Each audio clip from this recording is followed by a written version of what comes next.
Hello दोस्तों, नमस्कार। स्वागत है आपका डीएस गुरुजी में। और दोस्तों, हम आपके लिए लेकर आए हैं, बहुत इंपॉर्टेंट है, राजस्थान की सिंचाई परियोजनाएं, इरिगेशन प्रोजेक्ट जो है हमारे राजस्थान के। तो दोस्तों, ये जो टॉपिक है, इस एक टॉपिक से ही, राजस्थान के जो टॉपिक है, इस एक टॉपिक से ही 5 से 7 क्वेश्चन बनने की संभावनाएं रहती है। दोस्तों, बहुत ही इम्पोर्टेंट है। 7 के 7 या 8 के 8 जितने भी क्वेश्चन इस टॉपिक से बनते हैं वो सारे हमारे करेक्ट जाने चाहिए। और अगर आप तैयारी कर रहे हो तो दोस्तों जरूर देख लेना, 7 या 8 नंबर बहुत मायने रखते हैं हमारे लिए। तो दोस्तों स्टार्ट करते हैं। राजस्थान की सिंचाई परियोजनाएं, इरिगेशन प्रोजेक्ट, बहुत ही अच्छे से आपके लिए हमने ये बनाया है दोस्तों टॉपिक। तो दोस्तों, सबसे पहले है सिंचाई परियोजनाओं का सिंचाई के साधनों के आधार पर वर्गीकरण। सबसे पहले हम कुछ भी चीज पढ़ते हैं तो हमें क्या कर लेना चाहिए दोस्तों, हमारा जो बेस होता है उसको सबसे पहले क्लियर कर लेना चाहिए। अब सबसे पहले क्या आता है, जब भी हम सिंचाई के बारे में बात करेंगे तो सिंचाई परियोजना का वर्गीकरण हम किस प्रकार करते हैं। सबसे पहले हमें जान लेना चाहिए कि सिंचाई के साधन क्या क्या हमारे पास उपलब्ध है। तो दोस्तों, जो सिंचाई के साधन है वो क्या क्या सिंचाई के साधन हमारे राजस्थान में है या हमारे इंडिया में है। तो दोस्तों, ये साधन है। सबसे पहले सिंचाई के साधनों को जो हम बांटते हैं दोस्तों, 4 भागों में इन्हें बांटा जाता है। एक तो आ जाते हैं हमारे नलकूप, इसके बाद आ जाते हैं दोस्तों कुएं, इसके बाद आते हैं नहरें जो सरकार के द्वारा बनाई जाती है जहां पर पानी की उपलब्धता नहीं होती। इसके बाद आ जाता है तालाब। तालाब क्या है, जहां पर बारिश होती है तो एक प्राकृतिक रूप का गड्ढा होता है, उसमें पानी भर जाता है, तो दोस्तों वो कहलाता है तालाब। नलकूप और कुएं हैं जो खोदे जाते हैं। कुओं के बारे में आप सब जानते हो, जिसमें गहराई में हमें पानी प्राप्त हो जाता है। तो दोस्तों, ये 4 साधन होते हैं सिंचाई के साधन। एक तो हो गया हमारे नलकूप, एक हो गया कुएं, एक हो गया नहरें और एक हो गया तालाब। अब राजस्थान में इनका सिंचाई में कितने प्रतिशत योगदान है, तो दोस्तों नलकूप जो है उनका 42% सिंचाई में योगदान है राजस्थान में। कुओं का है 24% योगदान सिंचाई में। इसके बाद है नहरों का जो योगदान है वो है 30% और तालाबों का जो सिंचाई के अंतर्गत योगदान है वो 1% है। दोस्तों 1% इसलिए है क्योंकि ये जो है स्थायी तालाब नहीं होते हैं, कई जगह होते हैं लेकिन बहुत कम क्षेत्र ऐसे हैं जहाँ पर स्थायी तालाब पाए जाते हैं। इसके कारण जो है इसका 1% योगदान ही सिंचाई में रहता है, क्योंकि तालाब हो सकते हैं बारिश के अभाव में सूख जाए या बारिश ना हो तो तालाब बने ही ना, इस वजह से इतना कम योगदान इसका है। और नलकूप जो है हर जगह पाए जाते हैं, इसलिए सबसे ज्यादा योगदान है 42% नलकूप का है, कुएं का 24% है, नहरों का 30% है और तालाबों का मात्र 1% है। अब जान लेते हैं दोस्तों, सबसे ज्यादा तालाब नलकूप के द्वारा सिंचाई कहाँ पर की जाती है। तो दोस्तों, जो सबसे ज्यादा सिंचाई होती है नलकूप के द्वारा वो होती है राजस्थान के जयपुर जिले में, और जो कुओं के द्वारा होती है वो भी जयपुर में ही होती है, और नहरों के द्वारा होती है श्री गंगानगर में नहरों के द्वारा होती है, और भीलवाड़ा में तालाबों के द्वारा सिंचाई होती है। इसके बाद है देश में। अब देश में सबसे ज्यादा जो कुओं नलकूप के द्वारा सिंचाई होती है वो होती है दोस्तों यूपी में। उत्तर प्रदेश में सर्वाधिक नलकूप है और वहां पर सबसे ज्यादा नलकूपों से सिंचाई की जाती है, इरिगेशन होता है। इसके बाद है दोस्तों कुएं। कुओं में भी यूपी में ही होते हैं सबसे ज्यादा, और नहरें भी यूपी में ही होती है सबसे ज्यादा, और जो तालाब है वहां सबसे ज्यादा सिंचाई होती है तमिलनाडु में उनसे। इसके बाद है दोस्तों इरिगेशन प्रोजेक्ट। हमने इनके वर्गीकरण के बारे में जाना, सिंचाई के साधनों के बारे में जाना। ये 4 प्रकार के सिंचाई के साधन हमारे पाए जाते हैं। एक तो नलकूप है, कुएं हैं, नहरें हैं। इतना इनका योगदान है दोस्तों, इतने ये ज्यादा यहाँ पर होते हैं। अब दोस्तों जान लेते हैं, हमारा बेस जो हमने क्लियर कर लिया।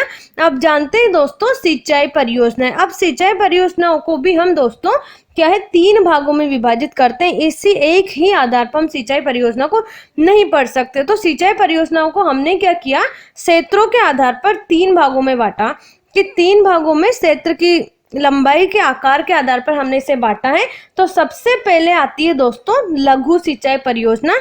वो सिंचाई परियोजना दोस्तों जिसमें क्या हो, 0 से लेकर 2000 हेक्टेयर का क्षेत्र शामिल हो, उसमें जो होती है लघु सिंचाई परियोजनाएं उसको कहा जाता है। इसके बाद है मध्यम सिंचाई परियोजना।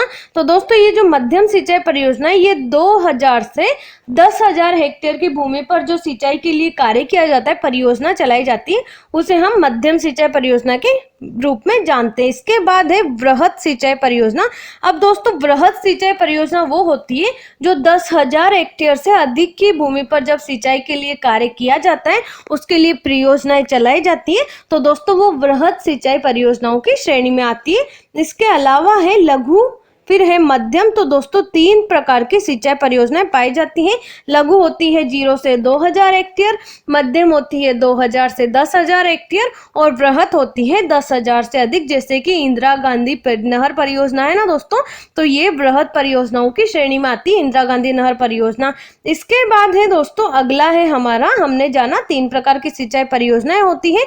अब इसके बाद है दोस्तों सिंचाई में सर्वाधिक योगदान लघु सिंचाई परियोजनाओं का। लेकिन दोस्तों जो सर्वाधिक योजना है उसका जो सर्वाधिक योगदान है वो है लघु सिंचाई परियोजनाओं का, क्योंकि जो अक्सर योजनाएं चलाई जाती है वो 0 से 2,000 हेक्टेयर की भूमि में सिंचाई के लिए ही चलाई जाती है, क्योंकि इससे ज्यादा की भूमि कई जगह होती नहीं है उपलब्ध कृषि के लिए या सिंचाई के लिए, इसलिए इतनी ही भूमि पर जो है ये योजनाएं चलाई जाती है। इसके कारण ये योजनाओं का सर्वाधिक योगदान है। अब दोस्तों देखिए, सबसे पहले जो सिंचाई योजनाओं के लिए पंचवर्षीय योजना चलाई गई थी वो चलाई गई थी रूस में। इसके बाद है बहुउद्देशीय सिंचाई परियोजना।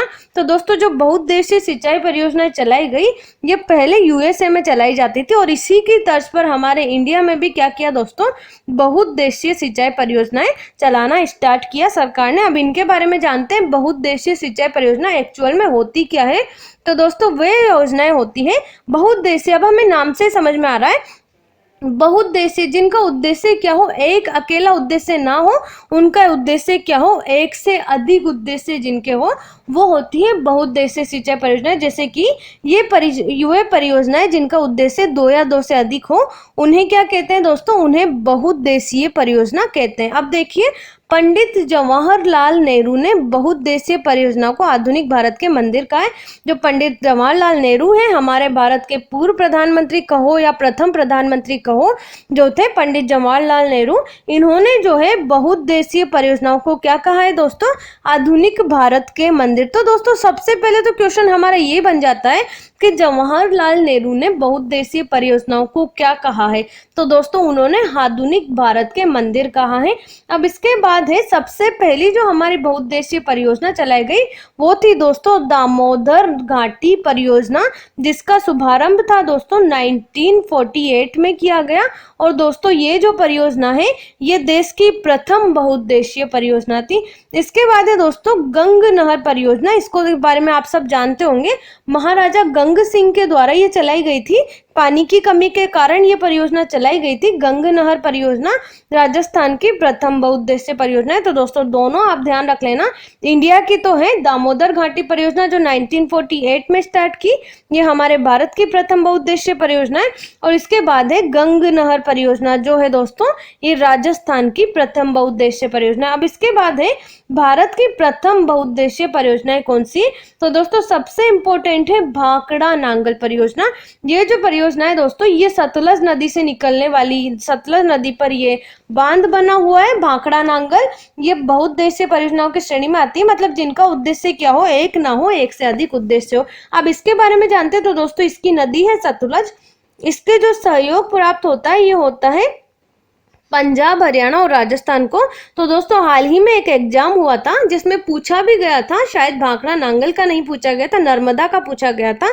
तो दोस्तों ये भी पूछा जा सकता है कि जो भाखड़ा नांगल परियोजना है उसमें राजस्थान का कितना प्रतिशत हिस्सा है।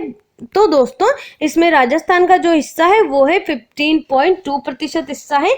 भाखड़ा नांगल बांध भारत का सबसे ऊंचा कंक्रीट बांध है। तो दोस्तों ये जो बांध है ये भारत का सबसे ऊंचा कंक्रीट बांध है। इसकी ऊंचाई जो है दोस्तों वो है 226 मीटर की ऊंचाई वाला ये बांध है, भारत का सबसे ऊंचा कंक्रीट बांध है। भाखड़ा बांध को पंडित जवाहरलाल नेहरू ने चमत्कारी विराट वस्तु की संज्ञा दी है।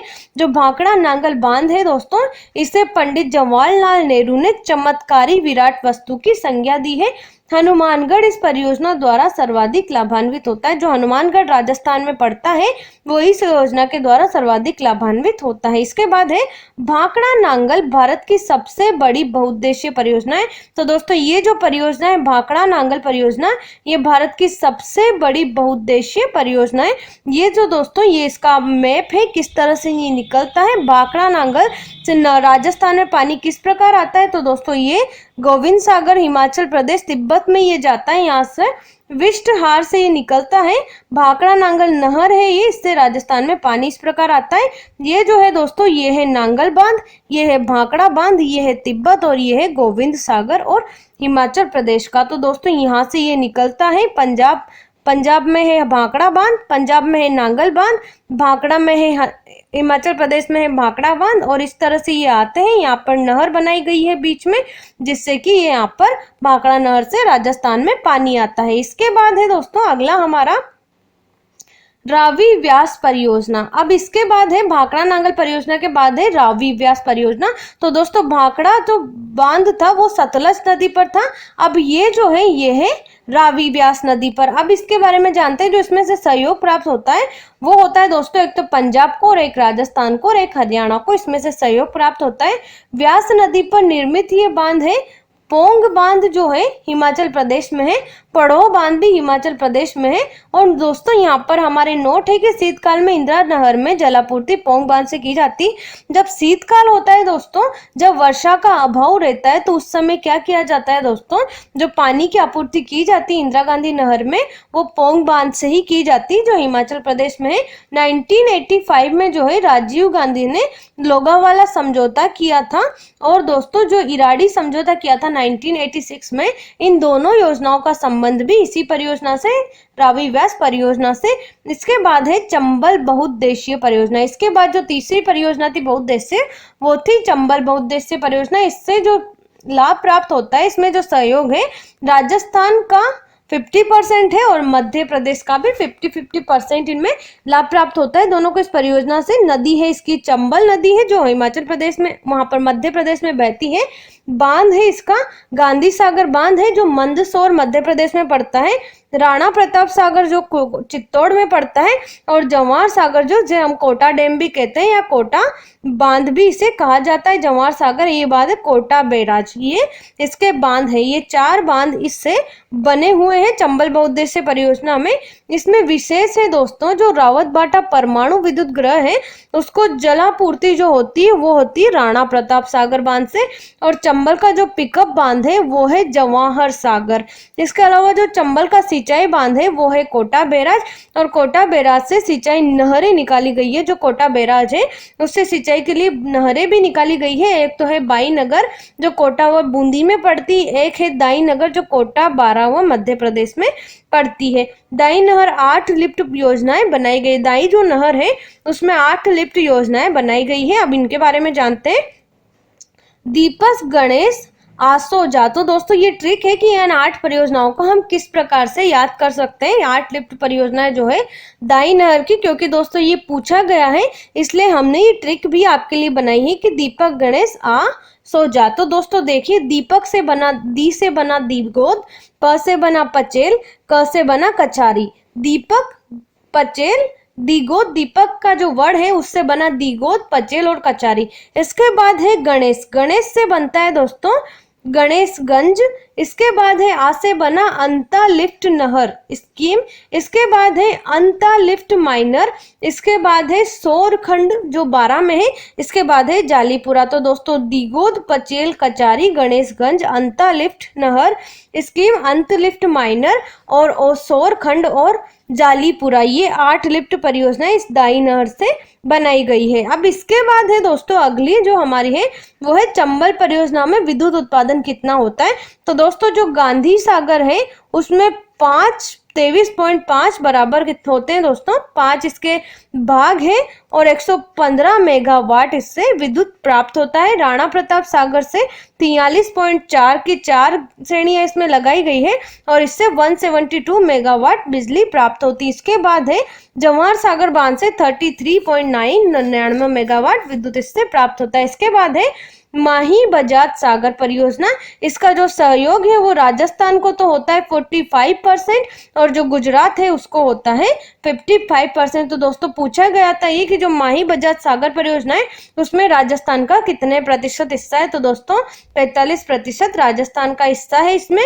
इसके बाद है बांध, इसमें एक तो बांध है दोस्तों माही बजाज सागर, इसके बाद है कागदी पिकअप जो बांसवाड़ा में पड़ता है, और जो माही बजाज सागर है वो भी बांसवाड़ा बोरखेड़ा में पड़ता है। इसके बाद है कंडाना कड़ाना बांध, ये जो है ये गुजरात में पड़ता है। इसके बाद है माही बजाज सागर बांध राजस्थान का सबसे लंबा बांध है, आदिवासियों की सबसे बड़ी परियोजना है जिसकी जो लंबाई है वो है दोस्तों 3100 मीटर। ये कागदी बांध है।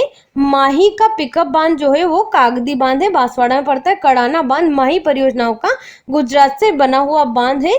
माही परियोजनाओं की संपूर्ण विद्युत केवल मेगावाट जल को प्राप्त होती है, 140 मेगावाट होती है, केवल राजस्थान को प्राप्त होती है इसकी संपूर्ण विद्युत। इसके बाद है नर्मदा नहर परियोजना। अब दोस्तों नर्मदा जो नहर परियोजना है ये इस प्रकार इसका डायग्राम बना हुआ है, इसको आप समझिए। तो दोस्तों सबसे पहले है ये सरदार सरोवर बांध है, यहाँ पर ये है दोस्तों नर्मदा नदी, नर्मदा नदी से बनाया गया है सरदार सरोवर बांध। अब सरदार सरोवर बांध के बाद क्या है, ये सरदार सरोवर बांध है गुजरात में, इससे निकाली गई है नर्मदा नहर। नर्मदा नहर का जो जल है ये बाड़मेर जालोर में जिले में आता है, एक आता है बाड़मेर में। इससे जो है लाभान्वित जिले हैं वो है बाड़मेर और जालोर, ये राजस्थान में इसका लाभ है। और जो नर्मदा नदी है वो एमपी में पड़ती है। अब नर्मदा की जो लिफ्ट है वो है सांचौर लिफ्ट और भादरेड़ा लिफ्ट जो पड़ती है दोस्तों जालोर में, और पनोरिया लिफ्ट है जो पड़ती है दोस्तों बाड़मेर में। अब इसके बाद है नदी है इसकी नर्मदा, सहयोग इसमें प्राप्त होता है एक तो राजस्थान को, एक होता है गुजरात को। अब नर्मदा नहर का जो उद्गम है वो है सरदार सरोवर बांध, यहाँ से इसका उद्गम स्थल है।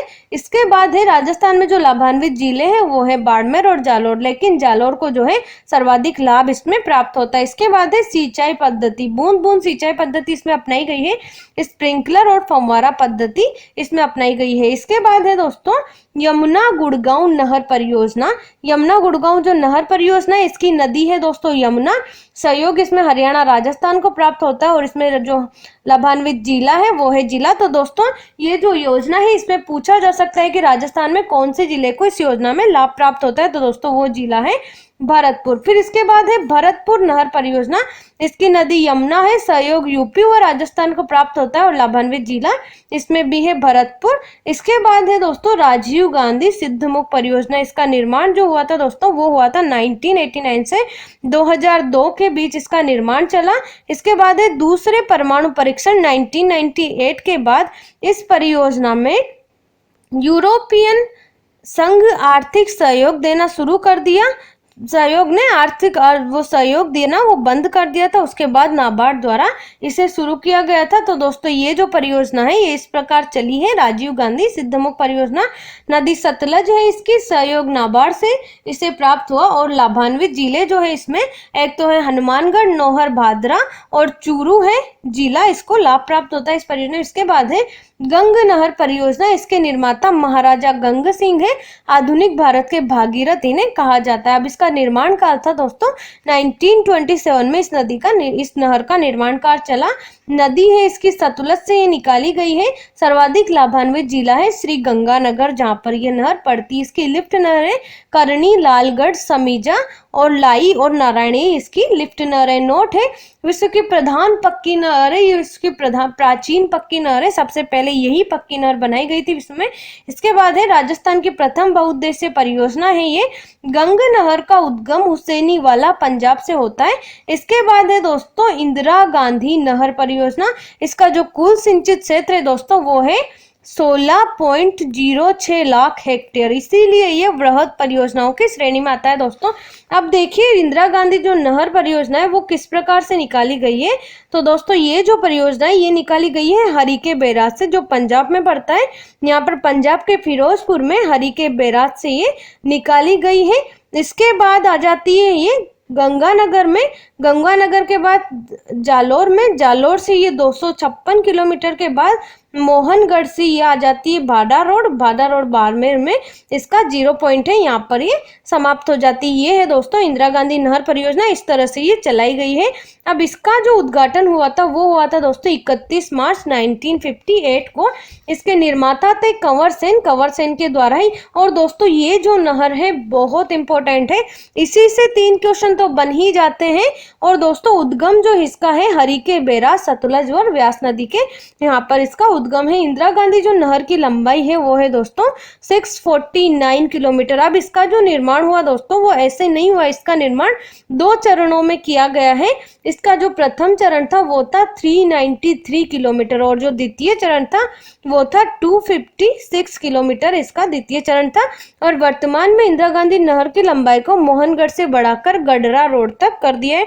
और वर्तमान में जो इसकी लंबाई है दोस्तों इसको और बढ़ा दिया है, गडरा रोड तक इसका लंबाई कर दी गई है। इंदिरा गांधी नहर का प्राचीन नाम था दोस्तों राजस्थान नहर, जिसका नाम बाद में बदलकर इंदिरा गांधी नहर कर दिया गया। इसके बाद है इसका नाम परिवर्तन जो हुआ दोस्तों वो हुआ था 1984 में इसका नाम परिवर्तन हुआ था। तो दोस्तों आपको याद ना हो तो इसे जरूर याद कर ले कि इसका नाम राजस्थान नहर से बदलकर इंदिरा गांधी नहर कब किया, 2 नवंबर 1984 में कर दिया था। इसके बाद है आर्थिक सहयोग इसको प्राप्त हुआ था विश्व बैंक से।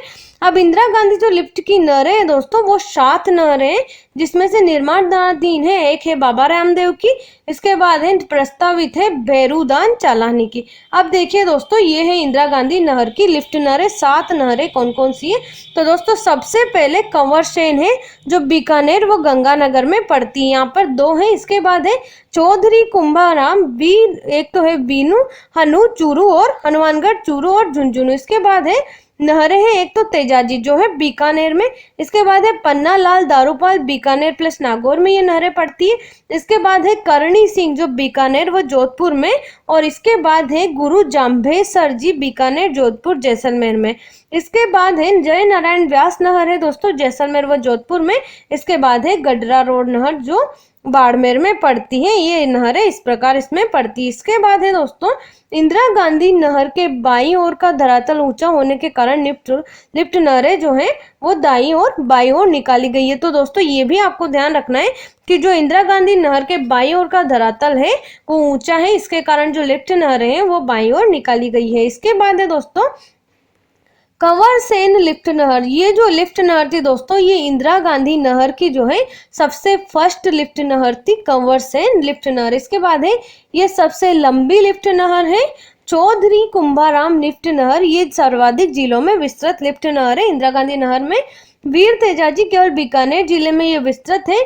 पन्नालाल बारूलाल लिफ्ट परियोजना ये जालोर जिले के जायल गांव में विफ्लोराइडीकरण पेयजल परियोजना की इसमें शुरुआत की गई थी। इसके बाद है दोस्तों इंदिरा गांधी नहर की शाखाएं, 9 शाखाएं इस नहर में पड़ती है। तो दोस्तों इसकी शाखाओं के बारे में जान लेते हैं, पूछा भी जा सकता है दोस्तों, क्योंकि इंदिरा गांधी नहर की जो सबसे पहली शाखा है वो है दोस्तों अनूपगढ़ और सूरतगढ़ 2 है जो पड़ती है दोस्तों श्री गंगानगर में। इसके बाद है दांतोर, युगल और बिशलपुर जो बीकानेर जिले में पड़ती है। इसके बाद है चारणवाला जो बीकानेर और जैसलमेर में पड़ती है। इसके बाद है सागरमल गोपा जो जैसलमेर में है। और इसके बाद है शहीद बीरबल जो भी कहाँ है दोस्तों जैसलमेर में। ये 9 शाखाएं इस नहर की है। इसके बाद है इंदिरा गांधी नहर की सर्वाधिक शाखाएं पड़ती है बीकानेर जिले में, जैसा कि हमने अभी मैप में देखा था। रावतसर एक शाखा है, एकमात्र शाखा है जो नहर के बाईं ओर है। चारणमल दोस्तों ये जो बाईं ओर शाखा है ये है रावतसर हनुमानगढ़ में ये पड़ती। इसके बाद है चारणमल एकमात्र शाखा जो 2 जिलों बीकानेर व जैसलमेर में विस्तृत है।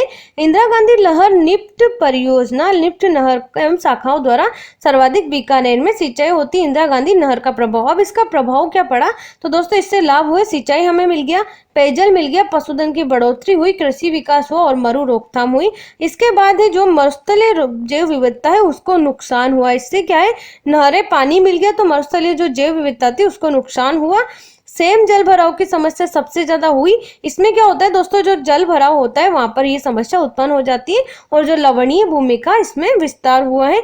इसके बाद है दोस्तों सेम की समस्या सर्वाधिक हनुमानगढ़ में पाई जाती है और जो लवणीयता की समस्या है वो पाई जाती है सर्वाधिक बीकानेर में। इसके बाद है इंदिरा गांधी नहर की प्रमुख पेयजल परियोजनाएं। तो दोस्तों ये एक तो कंवर सेन लिफ्ट है जो बीकानेर श्री गंगानगर में है, राजीव गांधी लिफ्ट परियोजना है जो जोधपुर में है, और आपनी परियोजना है जो गांधोली सवा परियोजना भी इसे कहा जाता है, ये पड़ती है दोस्तों चूरू झुंझुनू में। इसके बाद है राजस्थान के अन्य लघु एवं मध्यम श्रेणी की परियोजनाएं।